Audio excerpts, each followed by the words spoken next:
د افغان طالبانو خواخوږی د پاکستان د کورنیو چارو وزیر شو. هغه څوک چې بېنظیر بوټو تر مرګ مخکې خپل قاتل بللی و د پاکستان د کورنیو چارو وزیر ټاکل شوی دی. د پاکستان د پوځي استخباراتي ادارې ISI د پخواني مشر اعجاز احمدشاه پر ګمارل کېدو پیپلز ګوند سخت انتقاد کړی دی.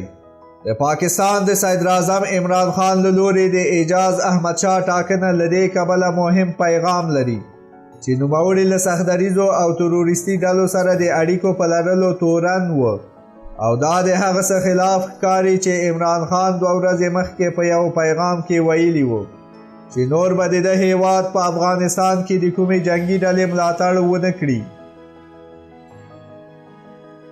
بېنظیر بوټو په 2000 میلادي کال کې د ډسمبر په 20مه نیټه تر وژل کېدو مخکې د پاکستان د هماغه وخت زورواک دولتمشر پرویز مشرف ته لیکلي وو چې که دا ووژل شوه نو د اعجاز احمدشاه په شمول د له 4 تنو څخه تحقیق وشي.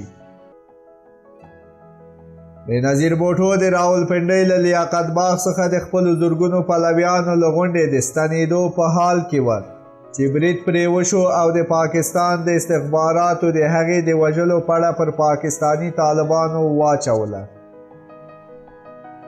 یو شمېر پاکستاني کتونکي وایي چې د پاکستان په سیاست چې په دودیز ډول هر څه د پوځ په کنټرول کې دي بدلون نه دی راغلی او د اعجاز احمدشاه ټاکل کېدو وښوده چې پوځ غواړي ملکي حکومت لا زیات په خپل کنټرول کې ولري.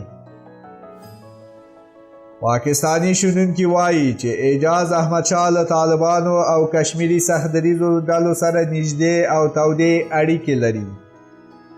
مننه چې د ویډیو تر پایه موږ سره وئ. مهرباني وکړئ د افغانستان اکسپریس چینل سبسکرایب او د زنګ تڼۍ کیګاږی تر څو په راتلونکي کې زموږ ویډیوګانې له لاسه ورنه کړئ.